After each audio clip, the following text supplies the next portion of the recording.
Je me souviens encore de la claque que j'ai prise en 2013 en regardant ce trailer épique de The Witcher 3. Je ne connaissais absolument rien de la franchise, mais ce qui m'a frappé, c'était l'atmosphère sombre et sérieuse de la bande-annonce. Quand j'ai enfin pu lancer le jeu en août 2016, je n'aurais jamais imaginé l'impact qu'il aurait sur moi. Et voilà, je suis en train de vous en parler aujourd'hui. Je ne cherche pas à faire une énième analyse du gameplay ou de l'histoire du jeu, mais je veux simplement partager avec vous ce qui m'a le plus marqué dans The Witcher 3. Son ambiance.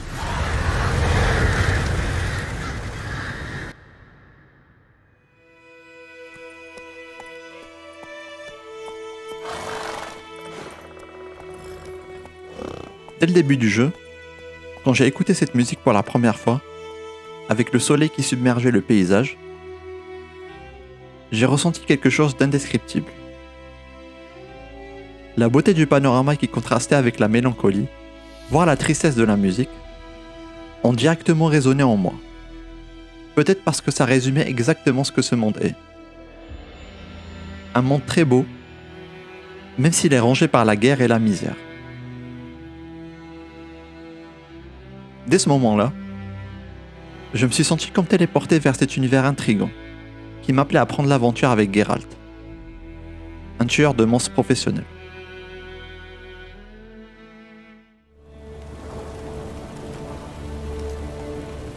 Et cette ambiance si particulière m'a encore plus frappé quand j'ai fait mon premier contrat en tant que Witcher. The infamous well. Strange, no sign of a ghost. Maybe it only shows at a certain time of day. La quête Devil by the Well nous emmène à investiguer un village hanté par une espèce de spectre.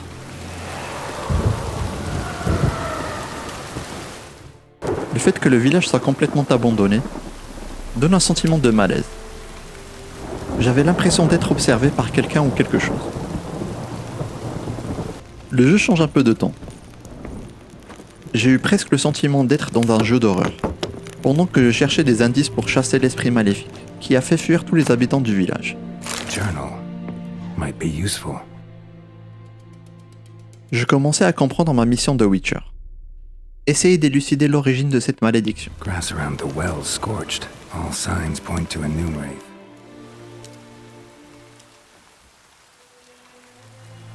Pourtant, la musique introspective ne va pas forcément avec ce sentiment de malaise.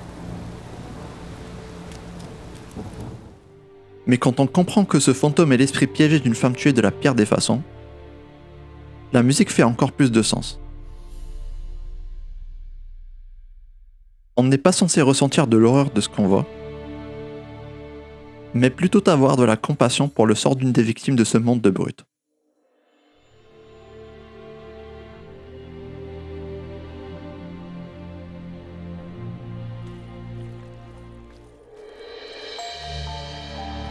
Ce sentiment de malaise, le jeu l'exprime vraiment bien dans plein d'autres quêtes. Une des ambiances qui m'a le plus marqué, c'était cette appréhension que j'ai ressentie en montant dans la tour aux souris. La brume qui engouffre l'île de Fyke sert d'introduction à ce qui nous attend dans la tour. Quand j'ai poussé la porte principale, l'obscurité dans laquelle je me suis retrouvé m'a troublé.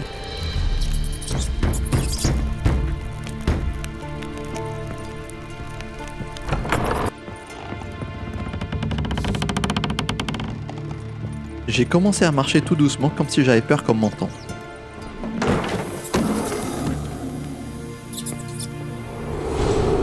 Et puis un fantôme apparaît, et on découvre une nouvelle tragédie de ce monde sans pitié, qui forme le quotidien des horreurs qu'affronte le Witcher qu'on incarne. All over me like insects. My face, my hands. I felt them rip open my skin, then crawl into my stomach. They tore me apart, and I could not even scream.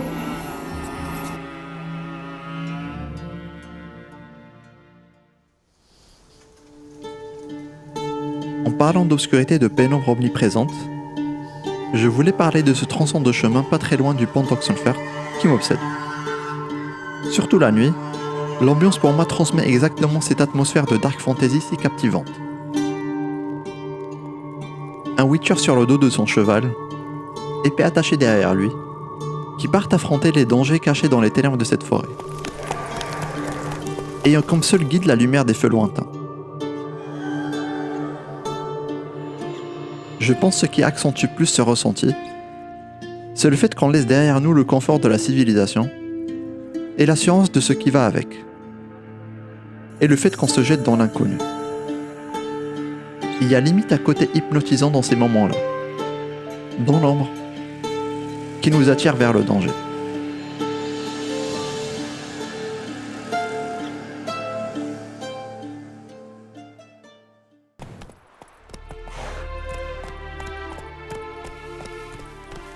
Et c'est souvent dans ces moments aléatoires d'exploration que je me sentais encore plus immergé dans cet univers.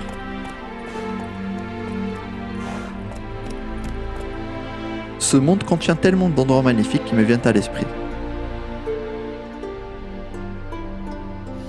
D'anciennes ruines recouvertes de végétation, des cabanes en feu au milieu des marécages, des phares illuminés à l'horizon, ou encore des fortifications médiévales qui renforcent l'immersion dans ce monde.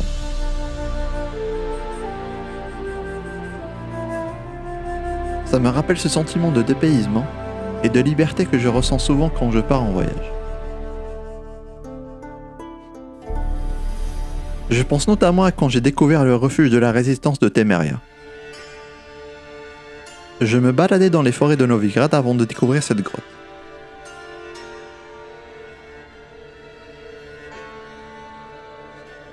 Et quand j'ai entendu cette mélodie, j'ai bizarrement ressenti de la nostalgie. Cette musique est une version plus calme de la musique principale de The Witcher 2. L'opus précédent que je n'ai pourtant jamais fait. Mais qui communiquait cette émotion de retrouver d'anciens amis d'une façon très élégante et très humaine.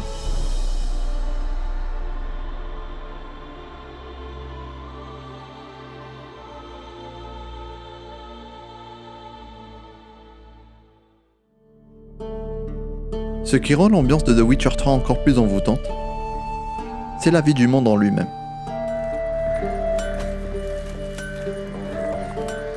On est loin de la solitude des Dark Souls par exemple. Ici, on passe par plusieurs villages où on retrouve des paysans qui ont chacun leur routine, des soldats qui font leur ronde et contrôlent le flux d'immigrants fuyant l'invasion de l'Empire de Nilfgaard, et qui cherchent à se réfugier derrière les remparts des villes de Novigrad et d'Oxenfurt. Ces villes elles-mêmes sont tellement crédibles. Je me souviens comme si c'était hier quand je suis enfin arrivé à Novigrad. J'étais émerveillé par ces marchés bondés et pleins de marchands de toutes sortes, des ports de pêche, des enfants qui jouaient dans la rue, des tavernes où la musique ne s'arrête jamais, ou encore quand j'ai découvert le temple du feu éternel qui surplombe la ville. La nuit, alors que la musique ralentit, j'adore me perdre dans les rues qui se vident. Ça donne envie d'aller écouter ce qui se passe derrière les murs et d'explorer chaque partie de cette ville pleine de manigances et de secrets.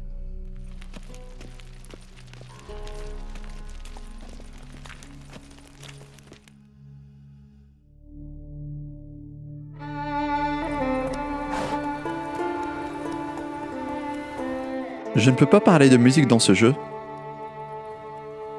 sans parler de la magie de ce thème qui retentit quand on met les pieds pour la première fois sur l'archipel de Skellig.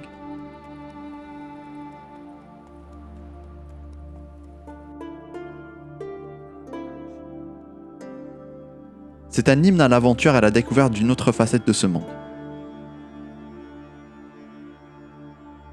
Dans ce coin du continent beaucoup plus éloigné de la civilisation, la nature sauvage entourée de sommets enneigés donne un air d'hiver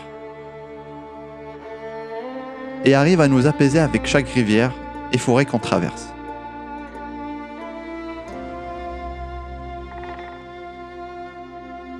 On se sent vraiment libre malgré cet horizon envoûtant et intimidant qui s'étend devant nous.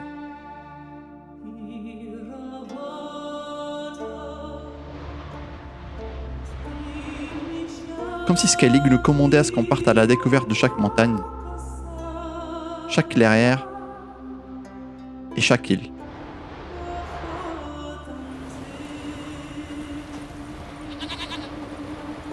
Un commandement qui nous guide délicatement vers un sentiment d'apaisement et de soulagement que seule cette nature vierge peut offrir.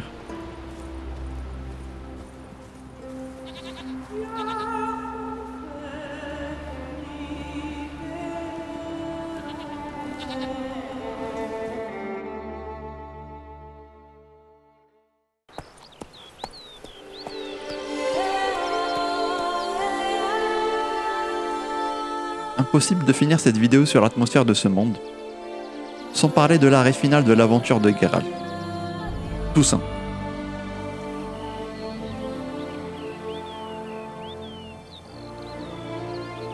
Cette région lumineuse contraste tellement avec le reste du monde qu'on a visité jusqu'à maintenant.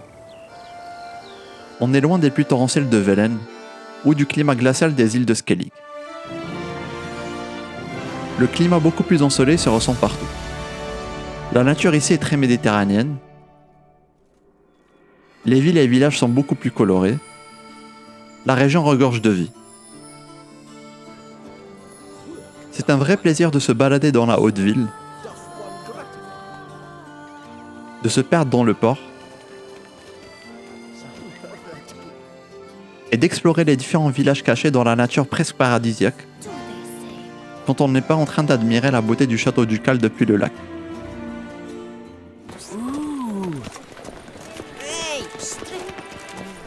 Un de mes endroits préférés de cette région reste Tourney Grounds. J'adore la joie et la festivité qui se dégagent de ce lieu.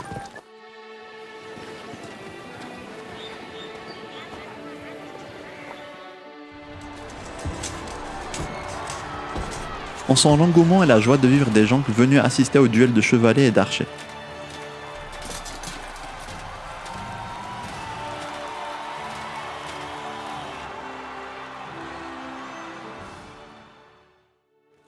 Surtout avant le coucher du soleil, l'ambiance est juste féerique. Ça me rappelle tellement les longues soirées d'été passées à admirer la couleur du ciel, pendant que les cigales chantonnent en arrière-plan. Je laisse la magie des images parler d'elle-même.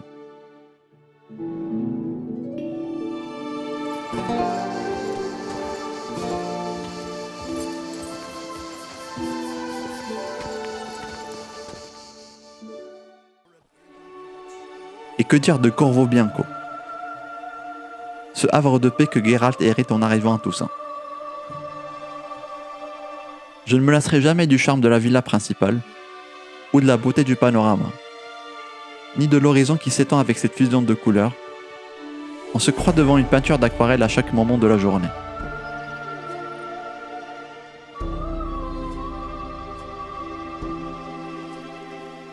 Ce lieu représente l'essence même de la douceur de l'été. Ce sentiment délivrant de laisser les problèmes du quotidien, même si ce n'est que pour quelques jours.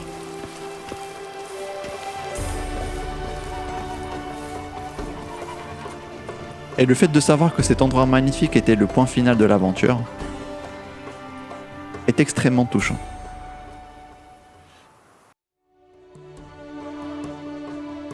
J'étais content que Geralt, ce personnage fictif auquel je m'étais attaché pendant plus d'une centaine d'heures de jeu, puisse enfin poser son épée et laisser le rôle de héros derrière lui.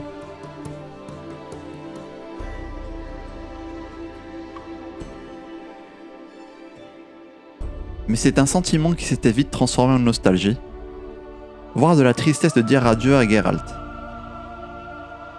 Et voir cette aventure se terminer dans cet univers si unique, si envoûtant et si humain.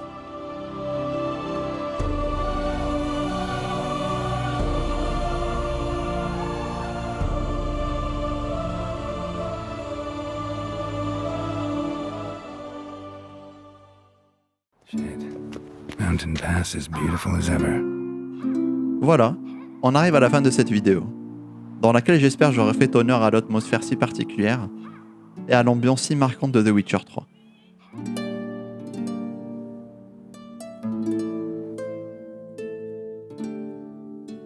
D'ailleurs, quel est l'endroit ou moment qui vous a le plus marqué dans ce jeu? Ou même un autre? Je suis curieux de le savoir dans les commentaires. Merci d'être resté jusque-là. J'espère que cette vidéo vous a plu. Si c'est le cas, n'oubliez pas de liker et vous abonner, ça me fait toujours plaisir. Merci encore d'avoir regardé cette vidéo jusqu'au bout. Prenez soin de vous et à très bientôt. Peace.